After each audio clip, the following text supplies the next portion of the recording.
안녕하십니까? 사랑, 희망, 생명을 전하는 복음방송 진리의 뜰입니다. 성도 여러분 안녕하십니까?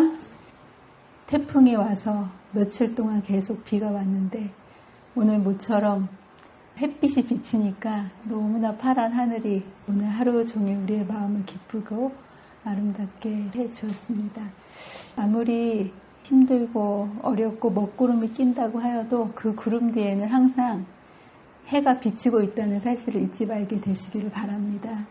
그리고 그 해가 우리의 영혼에 비칠 때 언제 어디서든지 우리의 마음속에 주님의 임재로 인한 그 기쁨으로 인하여 비록 어둡고 험악한 세상이라 할지라도 넉넉히 우리의 마음속에 비춰주시는 의의 태양 되시는 주님으로 인하여 끝까지 이 믿음의 길을 가기로 결심하시는 저와 여러분이 되시기를 간절히 바랍니다.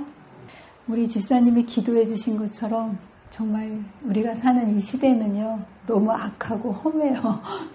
그러나 그런 반면 우리는 너무나 무력하고 무지하여서 아무것도 할 수가 없고 한치 앞을 볼 수 없는 정말 너무나 속절없는 우리의 형편을 보게 됩니다. 그래서 너무나 두렵고 어찌할까 모르고 살 수밖에 없는 우리에게 그냥 알아서 혼자 살아라 이렇게 하시지 않으시고 보혜사 성령님을 보내주셔서 매 순간순간 이 험한 세상을 넉넉히 살아갈 수 있다고 약속해 주시고 약속해 주셨을 뿐만 아니라 오늘 이 시대에 성령을 구하고 그 세미한 음성에 귀를 기울이는 당신의 백성들을 오늘도 인도해 가시는 하나님을 인하여 감사를 드립니다. 그 덕분에 이 악하고 험한 세상에서 오늘 안식일을 맞이하여서 이렇게 주님께 예배할 수 있는 거 아니겠습니까? 자, 이제 지난번에 이어서 다니엘서 5장을 공부하도록 하겠습니다. 다니엘서 5장도요, 제가 한번 가르치고 집에 가서 또 보면 이 말씀을 통해서 하나님께서 무궁무진하게 깊은 이 말씀에 따른 빛을 주십니다. 사실 저는 바벨론 성이 어떻게 무너졌는지로 끝나려고 그랬는데 또 하나님께서 일주일 동안 이 말씀을 계속 명상하게 하시면서 지금으로부터 2600년 전에 무너졌던 그 바벨론이 이 시대의 우리의 바벨론과 어떻게 연결되었는지를 또 말씀의 빛을 비춰주셨기 때문에 앞으로 한두 시간 이것을 통해서 이 마지막 때 무너지는 바벨론은 무엇이고 우리는 이 속에서 어떻게 살아남을 수 있는지에 대해서 깊이 공부를 해보도록 하겠습니다. 일단은 지난번에 하지 못했던 2000년 전에 있었던 그 바벨론이 난공불락이었던 바벨론 성은요, 인간의 힘으로는 도무지 그 당시 어떤 무기로도 무너질 수 없었던 성이었습니다. 몇 겹 성이었다고요? 4겹. 그 성벽의 두께가 7m, 이 마차가 지나갈 정도로 엄청난 두께의 성벽이었고 그것도 한 겹이 아니고요. 내성과 외성으로 4겹으로 되어 있던 성이었고 뿐만 아니라 그 안을 유프라테스 강물의 해자가 이렇게 있었던 것이었기 때문에 인간의 힘으로는 넘어뜨릴 수 없는 성이었습니다. 그뿐만 아니라 성 안에 양식이 비축되어 있었다 그랬죠. 몇 년치? 20년치. 성벽이 튼튼하고 먹을 게 풍부하면 이 성은 무너질 수 있겠습니까? 없겠습니까? 절대 없는 거예요. 그런데도 불구하고 이 성이 하루아침에 멸망되었다고 역사는 기록하고 있습니다. 멸망의 이유가 뭐였다 그랬죠? 교만이었다는 거예요. 나는 절대로 무너질 리가 없다라는 교만. 그리고 내가 하나님을 떠나서도 나 혼자 살 수 있다라고 생각했던 그 교만. 이 교만이 이 성을 무너뜨리는 하나의 중요한 이유였고 또 한 가지는 신성 모독이었다는 거예요. 바벨론에 좋은 그릇이 많았는데 어떤 그릇을 갖다가 마셨다는 거예요? 성전 예루살렘에서 갖고 왔던. 그래서 속된 것과 거룩한 것을 구별하지 못하는 것은 마지막 때 이 세상이 멸망하는 이유가 될 거라는 것. 저와 여러분이 사는 이 영적 바벨론 시대에도 사단은 끊임없이 속된 것과 거룩한 것을 구별하지 못하게 함으로 세상을 멸망으로 이끌고 있다는 것. 그래서 이거를 여러분들이 잘 구별하셔야 되는 거예요. 또 한 가지는 우상숭배라고 말씀드렸죠. 우상숭배를 통해서 하나님과의 분리를 시도하는데 지금 우상은 눈에 보이는 어떤 조각품을 해놓고 숨기는 사람은 없습니다. 이것은 하나님보다 더 좋아하는 많은 것들을 통해서 마지막 때 그들의 시선을 하나님께로부터 분리시키고 이것 때문에 많은 사람이 죽을 수밖에 없는, 멸망할 수밖에 없는 운명에 처하게 될 거라는 것. 그래서 여러분들 우리의 마음속에 끊임없이 무슨 우상이 있는지 이걸 살펴보셔야 돼요. 여러분들 다 우상이 나는 우상 없는데 이런 분 계십니까? 우상은 다른 게 아니고요. 내가 그것이 사라졌을 때 내 삶이 흔들리는 게 그게 우상입니다.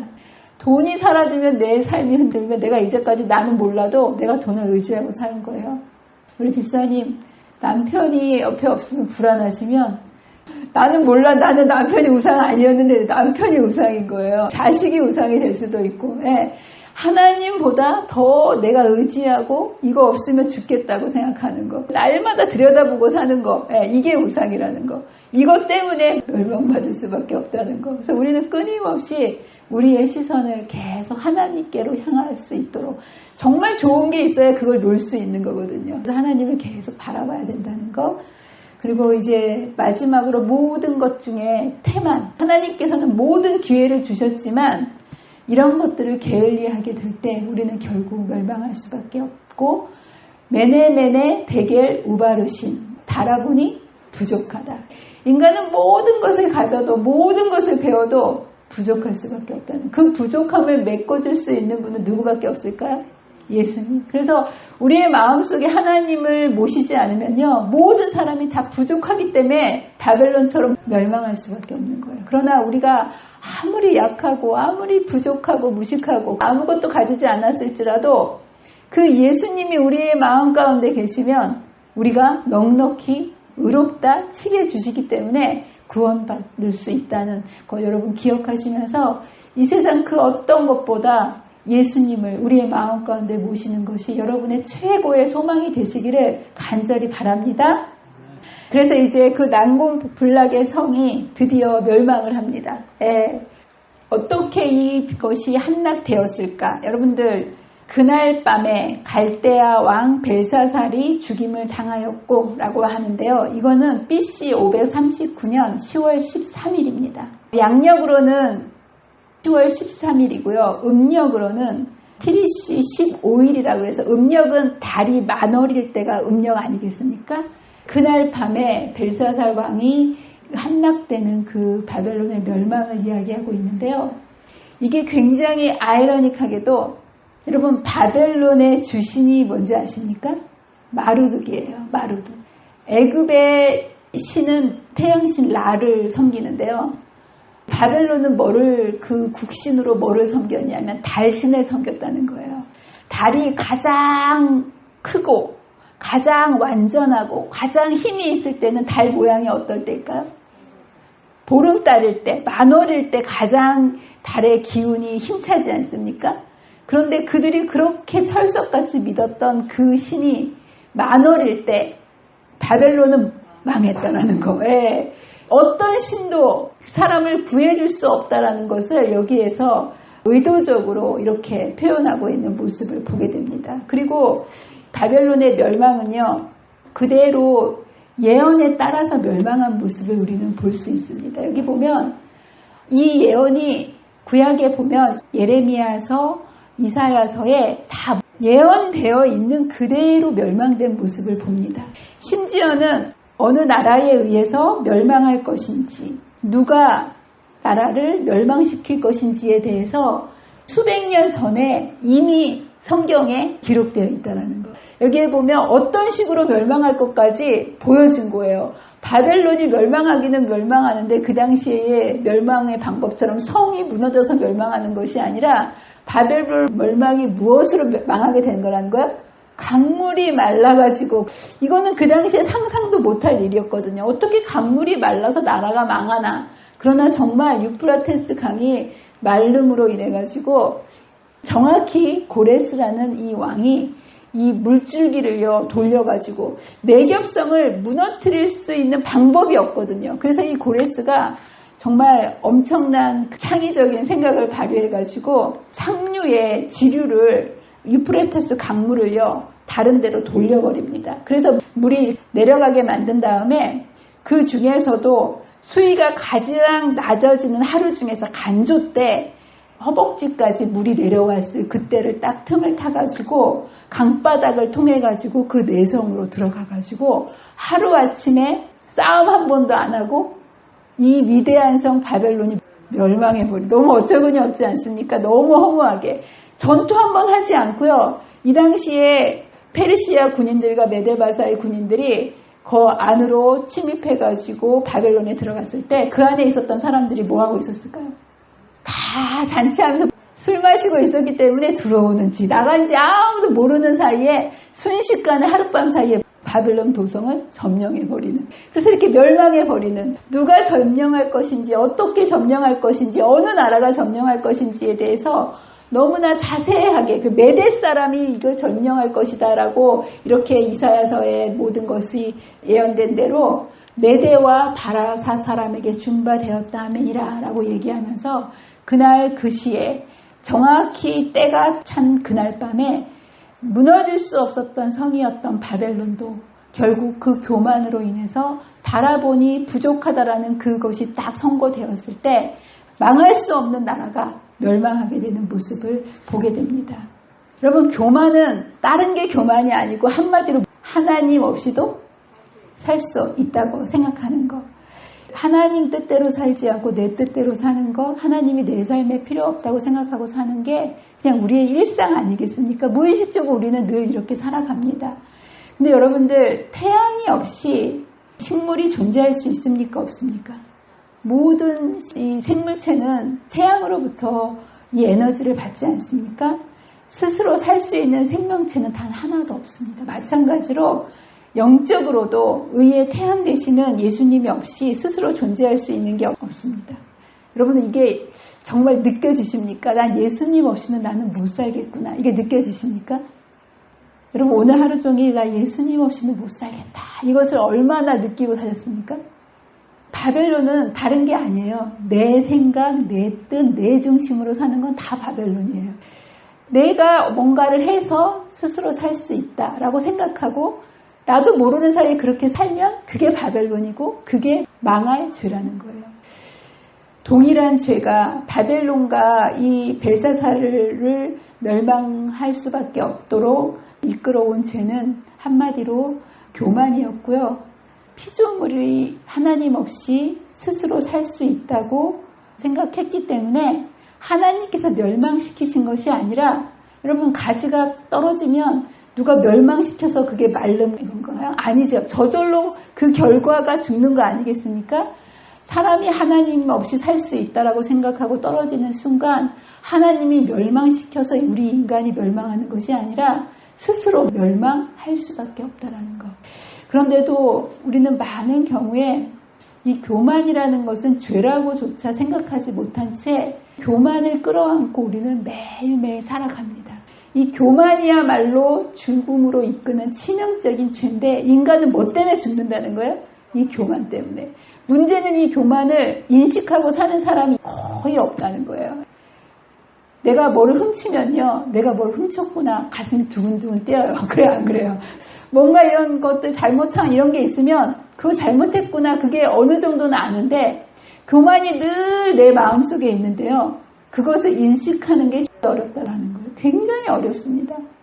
제가 이런 말씀 사역을 하면서 뒤늦게 깨달은 것 중에 하나는 뭐냐면, 말씀을 아무리 열심히 기도로 준비하고 제가 말씀을 전해드려도 그 말씀을 나한테 주시는 말씀이구나라는 간절한 마음으로 받아들이지 않으면 누군가에게는 이 말씀을 통해서 생명의 말씀으로 받아지는 반면에 누군가에는 저거 다 들은 말씀인데 하는 그런 마음으로 가지고 말씀을 들으면 그 말씀이 내 안에 들어올 수 있을까요? 없을까요? 없어요. 근데 여러분들, 제가 하는 얘기는 다 들은 얘기 아닙니까? 제가 뭔가 새로운 얘기를 말씀을 드리는 게 아니에요. 뭐 특이하게 뭐 기발한 얘기를 드리는 것이 아니고 모든 말씀이 이미 있는 말씀이고요. 그 말씀을 제가 그냥 여러분에게 전해드리는 말씀인데, 이런 말씀을 똑같이 전해드려도 그 말씀을 겸손한 마음으로, 열린 마음으로 받아들이는 분들에게는 이 말씀이 그 삶 속에서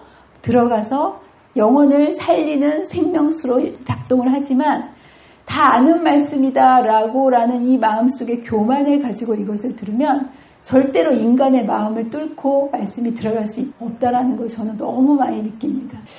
이것이 죄인의 모습이고요. 우리의 모습이고요. 저의 모습이에요. 지난번에 주말 부흥회가 있지 않았습니까? 몇 주 전에 정말 훌륭하신 목사님께서 오셔가지고 그야말로 가뭄의 단비 같은 정말 너무나 귀한 말씀을 해주셨고 많은 분들이 그 말씀을 듣고 은혜를 받으시고 눈물을 흘리시고 감동을 받으셨다고 많은 분들이 말씀하시는 걸 제가 들었어요. 근데 저는 그때 제 마음을 이렇게 살펴보면 그 말씀을 들을 때 저에게는 그렇게 마음속에 그렇게 눈물을 흘릴 정도로 마음속에 이렇게 막 뜨거운 감동으로 와닿지가 않더라고요. 왜 그러지? 이렇게 제가 마음을 살펴봤어요. 말씀을 들으면서. 제가 뒤에서 보니까 정말 눈물을 흘리시는 분들이 참 많으시더라고요. 나는 왜 그러지? 사실 그 말씀이 제가 2달 전에 사모 수양회가 있어가지고 연수원에 갔다 오지 않았습니까? 제가 그 2달 전에 거기에 가서 들었던 말씀이에요. 제가 2달 전에 그 말씀을 들었고 또 들었기 때문에 그 말씀에 감동이 없었을까요? 이게 맞는 말일까요? 아니라는 거예요.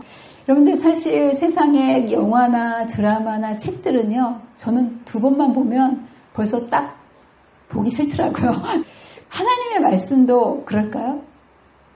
여러분 하나님의 말씀은 살아있는 말씀이기 때문에 10번을 들었든 100번을 들었든 1000번을 들었든 우리의 겸손한 마음으로 이 마음의 문을 열고 하나님의 말씀을 들을 땐 똑같은 말씀을 1000번을 들어도 말씀 자체가 생명력이 있는 말씀이기 때문에 사람의 영혼을 살리고 회복시키고 깨우치는 말씀이 되는 하나님의 말씀입니다. 맞습니까? 근데 그런 하나님의 말씀이 인간의 자부심과 편견, 내가 다 아는 말씀인데 라는 그런 인간의 마음의 교만이 딱 자리 잡고 있는 한은요. 그 말씀이 마음속에 들어올 수 없다라는 거. 제가 앉아서 물어봤어요. 예수님 왜 저는 이럴까요? 그랬더니 주님이 제 마음속에 네 마음속에 있는 교만 때문이다. 이렇게 말씀해 주시더라고요. 제가 깜짝 놀랐어요. 여러분들 똑같은 말씀을 주셔도요. 이 마음속의 교만에 따라서 누구는 그것을 듣고 누구는 그것을 못 들을 수가 있어요. 누구는 그것을 볼 수 있고요. 누구는 그것을 못 볼 수 있어요. 누구는 그것을 깊이 깨닫고 눈물을 흘리고 회심하는데 누구는 그것을 똑같이 들어도 전혀 마음속에 감동이 없을 수 있다는 거. 그것은 말씀이 문제가 아니라 받아들이는 내 마음의 교만이라는 게 이렇게 무섭다라는 거예요. 생명의 말씀조차도 내 마음속에 이 교만이 있으면 이것을 받아들일 수 없다는 거. 너무 슬픈 일 아니겠습니까? 주님께서 제 마음속에 이것을 딱 깨우쳐 주셨을 때 제가 기도를 했어요. 그 마음을요, 내가 어떻게 할 수가 없더라고요. 여러분, 교만한 마음을 내가 이거 아닌데 그리고 딱 없앨 수 있습니까? 절대로 없는 거예요. 이건 또 누가 해주실 수 있는 거예요? 그것도 예수님이 해주실 수밖에 없다라는 거. 그래서 주님, 저는 몰랐는데 제 안에 이렇게 깊은 교만이 있네요. 네. 주님, 제가 100번, 1000번 똑같은 말씀을 들어도 하나님의 말씀에 겸손하게 아멘으로 반응하고 이 말씀을 받아들일 수 있게 해주세요. 제가 말씀을 듣는 내내 그렇게 기도하면서 제가 말씀을 들었습니다. 사탄이요, 괜히 사탄이 된 게 아니에요. 그 광명한 천사가 뭐 때문에요? 그 교만 때문에. 정말 교만이 무서운 거예요. 식물이 태양빛에 반응하기를 거절하면 광합성이 이루어지지 않음으로써 아무리 잘난 식물이라도 생존할 수 없는 거 아니겠습니까? 인간도 마찬가지로 이 하나님께서 주시는 이 말씀에 반응하지 않으면 우리가 죽을 수밖에 없는데 이것을 방해하는 게 우리의 마음속의 교만이고요. 하나님께서는 이거를 아시고 제 마음속에 말씀하셨던 것처럼 알려주신다는 거예요.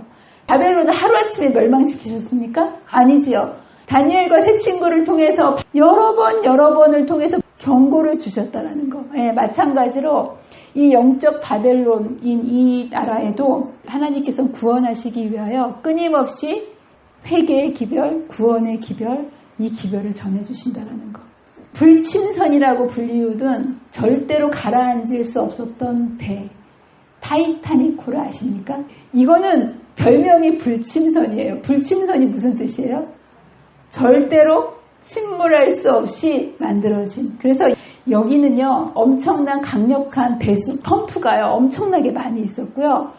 방수 구획이 153구획으로요 철저하게 막혀있기 때문에 여기에 물이 들어오면 다 방수 처리로 이렇게 밀폐 공간으로 탁탁탁 되기 때문에 절대로 여기 뭐라고 얘기했냐면 우리의 이 배를 침몰시킬 만큼 힘센 하나님은 없다 이렇게 장담하면서 출항을 했다라는 거예요. 근데 이게 출항한 지 얼마 되지 않아가지고 이 배가 가라앉을 수밖에 없었는데요.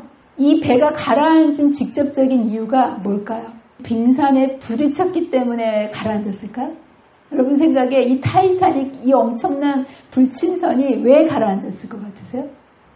15시간 전부터 계속해서 빙산이 있으니까 피해라 피해라 이 신호를 경고의 기별을 계속 보내줬다는 거예요.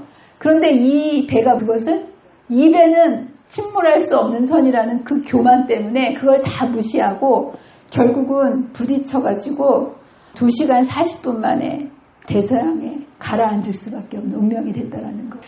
지금도 고대 바벨론처럼 되어버린 이 세상을 하나님께서는 구원하시기 위해서 기별을 전해주십니다.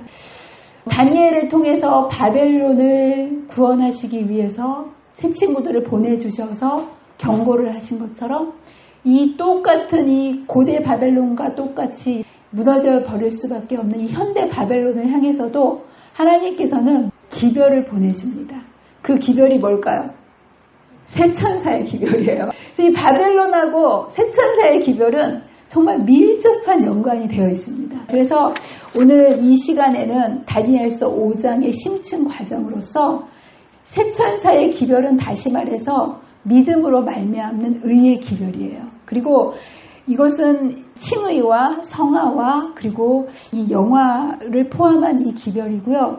이 기별을 시청각적으로 분명하게 우리에게 보여주는 또 하나의 기별이 뭐냐면 성소 기별입니다. 그래서 이제 남은 시간 동안 새천사의 기별과 이 믿음으로 말미암는 의의 기별이 무엇이며 어떤 관계가 있고 이것이 성소에서 어떻게 이 기별을 우리가 이해하기 쉽도록 분명하게 우리에게 알려주고 계시는지 이 세 가지의 기별을 입체적으로 우리가 공부를 해보도록 하겠습니다. 그래서 성경에 나오는 모든 사건들은요.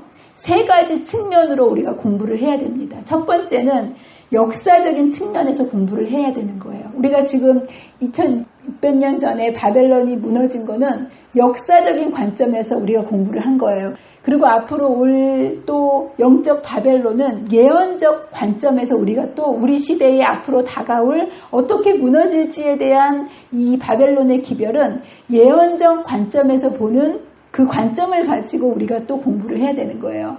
그리고 이거는 역사적이고 예언적이긴 하지만 오늘날 내 삶에 어떻게 적용되어지는지 내 안에 있는 바벨론을 보기 위해서는 보편적 관점의 이 기별을 가지고 우리를 들여다봐야 된다는 거. 그래서 이 공부를 할 때 제가 이 세 가지의 관점을 통해서 여러분들에게 입체적으로 하나님께서 오늘날 이 사건을 통해서 어떻게 역사적으로 그리고 예언적으로 보편적으로 우리에게 이 기별을 주시는지를 공부를 해보도록 하겠습니다. 첫 번째, 바벨론이 무너지려면 바벨론에 대해서 알아야 되지 않겠습니까? 이제 이 바벨론의 역사를 시간 되는 대로 우리가 공부를 해보도록 하겠습니다. 여러분이 성경에서 바벨 이렇게 나오면요. 하나님의 나라를 정면으로 도전할 때는 다 바벨이라고 상징적으로 이야기합니다. 그래서 성경에는 여러 가지 종류의 바벨론이 나와요. 제일 먼저 인류 역사상 하나님을 대적해서 세웠던 하나님의 나라를 대적해서 세웠던 세상의 나라를 여기에서 바벨탑이라고 얘기합니다. 있었던 지역도 지금의 이라크 지역인 바벨론이라는 나라가 있었던 그 지역과 똑같이 여기에 보면 이제 바벨탑이 있었고요. 바벨탑은 바벨이라는 것은 한결같아요. 하나님을 대적하고 하나님 없이 스스로 살 수 있다라고 얘기하고 하나님의 백성을 핍박하는 세력을 한마디로 바벨이라고 얘기한다라는 거. 그리고 그 첫 번째 역사가 바벨탑에서 시작합니다. 노아 홍수 이후에 바벨탑을 쌓은 이유가 뭘까요? 여러분 생각에 왜 사람들이 홍수 이후에 바벨탑을 쌓았다고 생각하세요? 또 비 오면 물 잠기면 안 되겠다. 단지 이 목적을 가지고 쌓았을까요? 아니에요. 하나님의 말씀을 못 믿은 거예요. 하나님 뭐라고 하셨어요? 무지개를 주시면서 다시는 물로 멸망시키지 않겠다라고 하셨는데, 그런데 여기에 보면 진짜 의도는 뭐냐면 생육하고 번성하여 땅에 충만하라고 하시는 하나님의 뜻을 정면으로 도전하는 도전이었다라는 것. 하나님께서는 지면에 널리 흩어져서 충만하라고 명령하지 않았습니까? 그런데 사람은 그 명령을 정면으로 도전하면서 바벨탑을 쌓아서 흩어짐을 면하자, 이렇게 하면서 하나님의 뜻을 정면으로 거역하는 모습을 보게 됩니다. 그래서 결국 바벨의 정신은 자신들의 이름을 내자, 하나님께 영광 돌리는 대신에 내 이름을 내자, 이게 바벨론의 정신이라는 거예요. 여러분들이 주님의 일을 하든 내 일을 하든 주님의 영광을 위해서가 아니라 내 이름을 내기 위해서 누가 좀 나를 알아줬으면 하는 그런 마음으로 일하는 모든 것은 다 이 바벨의 정신이라는 거예요. 우리도 모르는 사이에 늘 이러지 않습니까? 여러분들의 마음을 늘 살피셔야 돼요. 그리고 이제 이 바벨론이 결국은 하나님께서 언어를 흩으심으로 인해 가지고 다 흩어집니다. 두 번째, 그래서 이제 고대의 바벨론이 그 일을 뒤를 이어서 계속 이어집니다. 그 바벨의 정신을 가지고 있는 거는 다 바벨론이에요. 그래서 그 뒤에 하나님이 누구냐 했던 그 나라가 애굽이었고, 하나님의 백성을 공격했던, 핍박했던 게 또 애굽이었죠. 또 누굽니까? 바벨론, 메데바사, 헬라, 로마로 이제 이어집니다. 그런데 말이에요, 이제 현 시대에 바벨론이 있습니다. 현 시대는 어떤 바벨론일까요? 무너졌도다 무너졌도다 큰 성 바벨론이요, 모든 나라에게 그의 음행으로 말미암아 진노의 포도즙을 먹이던 자로다 라고 이제 우리가 상대해야 될 바벨론을 이렇게 얘기하고 있습니다. 여러분들, 요한이 계시록을 썼을 때는 이미 바벨론이란 나라는 이미 무너졌을까요? 안 무너졌을까요? 바벨탑도 이미 무너졌을까요? 안 무너졌을까요? 무너졌지요. 근데 어떤 바벨론이 무너진다고 요한인 성경에서 기록하고 있는 걸까요? 오늘 우리가 주의 깊게 봐야 할 바벨론은 바로 이 영적 바벨론인데요. 왜냐하면 저와 여러분이 상대해야 될 바벨론이 이 바벨론이기 때문에. 고대 시대의 바벨론은 우리하고 상관없어요. 이미 다 무너져 버렸어요. 하나님을 거역하고 한 바벨론은 이미 다 무너져 버렸고요. 그렇다면 여러분, 이 마지막 바벨론은 어떤 바벨론일까? 이 바벨론의 실체가 뭘까요? 이 바벨론의 실체에 대해서는 이제 저와 여러분들이 계시록을 함께 배울 때가 있을지는 잘 모르겠지만, 하나님께서 허락해 주시면 이제 다니엘이 끝나고 계시록을 우리가 공부할 텐데, 계시록 17장에 공부를 하다 보면 바벨론이 무엇인지를 명확하게, 바벨론의 실체를 계시록 17장에 이야기하고 있습니다. 거기에 바벨론에 대해서 직접 얘기하면 세상 나라가 분노하기 때문에 바벨론을 상징적으로 묘사하고 있는데, 많은 물 위에 짐승을 탄 여자의 모습, 근데 그 짐승이 7 머리를 가진 그 짐승, 그리고 그 머리에 10뿔을 가진 그 짐승을 표상하는 것이 바벨론인데요. 이 바벨론은 성경을 해석해보면 뭐라고 얘기하냐면, 정치, 경제, 종교가 연합하여서 하나님의 백성을 대적할 세력인 교양권, 이것을 상징하고 있습니다. 이제 바벨론의 실체가 무엇인지는 우리가 나중에 계시록에 가서 자세히 배울 거고요. 오늘 이 시간에는 이 바벨론을 무너진다라고 경고하는 기별, 바벨론이 그냥 무너진 게 아니라 반드시 뭐가 앞선 다음에 무너졌다는 거예요? 경고. 그래서 그 바벨론이 무너진다라는 그 경고를 주시기 위해서 바벨론 나라의 다니엘과 세 친구들을 보내셔서 경고를 하신 다음에 그것을 듣지 않았기 때문에 어쩔 수 없이 그 나라가 멸망하지 않았습니까? 그래서 하나님을 대적하는 이 세력들을 하나님께서는 항상 이것을 무너뜨리시기 전에 경고를 하셔야 되는 거예요. 그리고 이 마지막 이 세상에 하나님을 대적하는 이 세력을 무너뜨리기 전에 이것을 경고해야 되는 그 당시에 다니엘과 세 친구가 있었던 것처럼 이 시대에도 그 바벨론을 경고해야 되는 경고의 기별을 전해주는 사랑과 기별이 있어야 되지 않겠습니까? 그래서 그 기별은 누가 전해주고 그럼 전해야 될 기별은 무엇인지 이것이 저와 여러분이 마지막 시대에 우리가 해야 할 사명이기 때문에 여러분 내가 해야 할 일을 알지 못하면 할 수 있습니까? 없습니까? 나의 정체성이 무엇이고 내가 감당해야 될 이 마지막 때 하나님의 백성이 감당해야 될 것인지를 분명히 알아야 이 사명을 감당하고 우리가 주님을 맞이할 거 아니겠습니까? 그래서 오늘 도대체 이것이 무엇인지를 우리가 하나하나 공부를 해보도록 하겠습니다. 이 기별을 전할 사람은 누굴까요? 옛날 고대 바벨론이 멸망할 때 하나님께서 사용하신 사람은 다니엘과 그 세 친구들이었어요. 그럼 이 시대에도 이 영적 바벨론을 경고하고 기별을 맺혀야 될 천사가 필요하다는 거예요. 누군가 기별자가 필요하다는 거예요. 근데 그것을 성경은 뭐라고 얘기하냐면 계시록 14장 6절에 보면 내가 또 보니 다른 천사가 공중에 날아가는데 땅에 거주하는 자들 곧 모든 민족과 종족과 방언과 백성에게 전할 영원한 복음을 가졌더라 라고 얘기합니다. 그러니까 이 기별은 누가 전한다는 거예요? 여기 보세요. 누가 전한다 그랬어요? 제가 두 가지를 잡아내라 그랬어요. 누가 전할 것인가? 무엇을 전할 것인가? 이 두 가지를 여기서 찾으셔야 돼요. 누가 전한다고 되어 있습니까? 공중에 날아가는 천사가 전한다는 거예요. 무엇을 전한다고 되어 있습니까? 영원한 복음을 전한다고 되어 있습니다. 공중에 그럼 이 천사가 날아가는데 마지막 때 이 멸망에 돼야 되는 이 세상 바벨론을 향해서 공중에 날아가는 새 천사가 이것을 전한다는 거예요.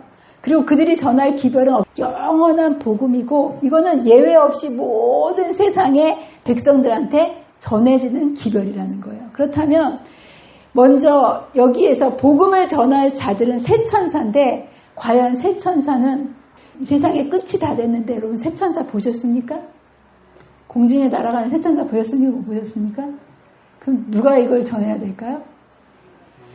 네, 여기에 보면 이것을 분명히 뭐라고 이야기하고 있냐면 천사들은 공중을 날면서 이 세상의 기별을 선포하고 이 지구 역사의 마지막 날에 살고 있는 백성들과 직접적인 관계가 있는 것으로 표상되었다.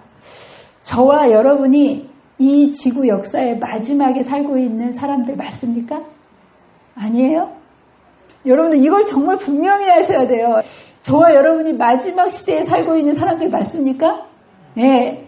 그러면서 여기 보면 아무도 이 천사들의 음성을 들은 자가 없다. 왜냐하면 천사들은 하늘나라의 우주와 조화를 이루어 일하는 하나님의 백성을 대표하는 상징이기 때문이다. 하나님의 성령으로 깨우침을 받고 진리로 성화된 남녀들은 차례를 따라서 이 세 가지 기별들을 선포한다. 마지막 시대를 살아가는 저와 여러분들이 여러분 하나님 백성 맞아요? 그러면 여러분과 저희가 이 세 천사의 일을 해야 된다는 거예요. 여기서 분명하게 마지막 시대를 살아가는 진리로 하나님의 성령으로 깨우침을 받고 진리로 성화된 남녀들이 이것을 감당한다고 되어 있습니다. 좀 더 명확하게 이렇게 되어 있습니다. 하나님께서 고대 이스라엘을 부르신 것처럼 여러분들 시대마다 멸망시킬 때마다 선지자들을 보내시고 다니엘을 보내시고 이래서 항상 먼저 선지자를 통해서 경고의 기별을 주셨지요. 구약의 모든 나라들이 멸망할 때마다 고대 바벨론들이 멸망할 때마다 항상 하나님께서는 기별자를 보내셨다는 거예요. 고대 이스라엘을 부르신 것처럼 오늘날 그분의 교회를 부르셔서 세상의 빛으로 서게 하셨다. 이 세 천사는 하나님의 백성 곧 하나님의 빛을 수용하고 세상의 방방 곳곳에 경고의 음성을 높이는 그분의 대리자를 상징한다라고 얘기합니다. 분명히 저와 여러분들을 이야기합니다. 그런데 여러분들 우리를 보면 이 일을 감당할 수 있을 것 같으세요? 없을 것 같으세요? 야, 신난다. 정말 감사합니다. 하겠습니다. 이렇게 자신 있게 하실 분 계세요? 손 들어보세요. 별로 계시지도 않지만 아무도 손을 못 들으시는데 이거는요 우리의 어떠함으로 되는 게 아니고요. 하나님께서 이런 백성들을 제가 너무 가슴이 감사했어요. 예, 여기 보면 그리스도가 하늘 구름을 타고 재림하시기 직전에 요한의 여러분들 예수님이 초림하시기 전에 누가 길을 예비했습니까? 침례 요한이 길을 예비하지 않았습니까? 그런 똑같은 사역을 이런 사역이 이루어져야만 예수님이 오실 수 있는데 이러한 하나님은 여호와의 큰 날에 설 수 있는 한 백성을 준비시킬 사람들을 부르고 계신다는 거. 이거는요 하나님 저는 아무것도 할 수 없지만 주님께서 부르시면 제가 순종하겠습니다. 이 마음을 가지고 부르심에 순종하는 사람들을 하나님께서는 준비시키시고 훈련시키셔서 주님께서 이 사역을 감당할 수 있도록 하나님께서 다 하신다는 거예요. 그렇기 때문에 이 일을 감당할 수 있는 사람들은 나는 아무것도 할 수 없습니다라고 정말 내 자아를 내려놓을 수 있는 사람, 주님께서 하라고 하시는 대로 순종하기로 뜻을 정한 사람이면 나의 어떠한 재능이나 나의 능력이나 나의 어떤 걸 갖고 하는 것이 아니라 나는 아무것도 할 수 없다라는 그 겸손한 마음을 가진 사람을 하나님께서 있는 그대로 취하셔서 준비시키셔서 사용하신다라는 거. 여러분 침례 요한을 태어나는 것부터 기별을 전하는 모든 과정을 누가 하셨습니까? 낳는 것부터 누가 낳게 하신 거예요? 성령을 통해서 하나님께서 다 하지 않으셨습니까? 마지막 때 이 기별을 외칠 사람도요. 할 수 없는 상황 속에서 침례 요한을 낳게 하시고 그 일을 감당하게 하신 것처럼 나는 아무것도 할 수 없다라고 철저하게 자기를 부인하고 굴복하는 사람을 하나님께서는 부르셔서 준비시키셔서 사용하실 수 있다는 거. 여러분과 제가 내가 정말 아무것도 할 수 없습니다라고 내 자신을 알기 위해서는요. 죽었다 깨나도 그걸 깨달을 수가 없어요. 근데 예수님을 바라볼 때 그분의 완전하심을 바라볼 때 그분의 십자가의 빛을 바라볼 때 비로소 우리의 연약함과 죄됨을 깨달을 수 있다는 거. 그래서 이 마지막 이 엄청난 이것을 전하는 사람은요. 온 우주에서 특별한 백성이라고 제가 지난주에 말씀드렸죠. 이 새 천사의 기별을 전하는 사람은 살아서 하늘에 가는 백성이에요.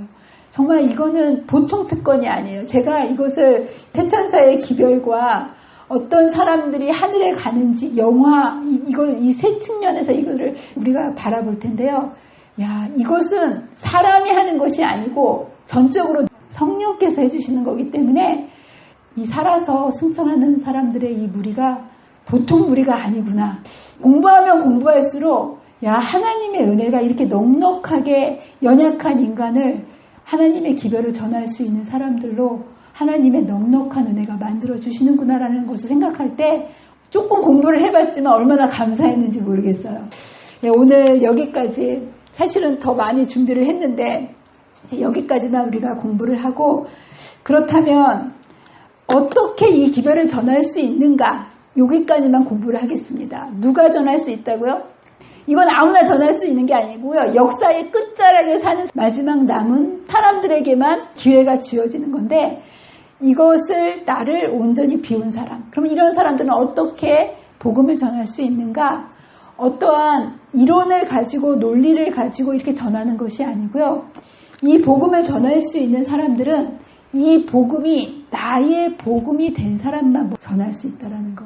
새 천사의 기별과 믿음으로 말미암는 의의 기별은요. 동일한 기별인데요. 이거는요. 말로 전하는 기별이 아니고요.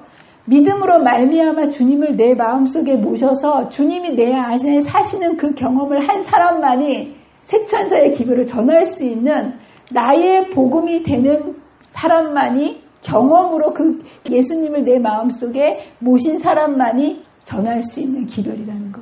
저와 여러분이 이런 기별자가 되기를 원하십니까? 네, 이거는 내 힘으로 안 되는 거예요. 그러나 우리가 주님을 바라보고 주님께 구할 때 주님께서 우리 안에서 이루어 주시는 의라는 것을 여러분 기억하시면서 여러분의 마음속에 이 모든 것을 넉넉히 해주실 수 있는 예수님을 날마다 바라보게 되시기를 바랍니다. 나를 바라보면요 못해요. 예. 근데요 예수님을 바라보면 여러분 예수님께서 우리를 구원하실 때 간신히 구원하실까요? 넉넉히 구원하실까요? 넉넉히 구원하신다라는 거. 여러분, 우리를 바라보지 마시고 믿음의 주여 온전케 하시는, 우리를 온전히 의롭게 해주시고 이것들을 넉넉하게 감당할 수 있도록 만들어 주실 수 있는 분인 예수님을 날마다 바라보심으로 믿음으로 말미암아 의롭게 해주시는 그 놀라운 주님의 의를 경험하시고 이것을 온 세상에 힘차게 외칠 수 있는 저와 여러분이 되시기를 간절히 바라면서 말씀을 마치도록 하겠습니다. 기도하겠습니다. 사랑과 은혜가 많으신 하나님 아버지, 오늘도 우리도 알지 못하는 사이에 하나님 없이 살아가는 우리들을 향하여 바벨이 무엇인지를 가르쳐 주시며 우리로 하여금 다시 하나님께로 돌아오라고 권면해 주시니 감사합니다. 주님, 이 바벨들은 아무리 강하고 아무리 높아 보여도 반드시 무너지게 되어 있다는 사실을 보여주시며 우리로 하여금 주님께로 나아오라고 말씀해 주시니 감사합니다. 우리의 있는 모습 그대로 주님께 나아갈 수 있게 해주시고 우리가 주님을 통해서 새롭게 해주시는 놀라운 주님의 의를 우리가 경험하고 이 복음을 땅끝까지 온 세상에 전할 수 있는 새천사의 기별을 전하는 귀한 천사들이 될 수 있도록 주님 저희들을 받아주시고 인도하여 주시기를 사랑과 은혜가 많으신 예수님의 이름으로 간절히 기도합니다.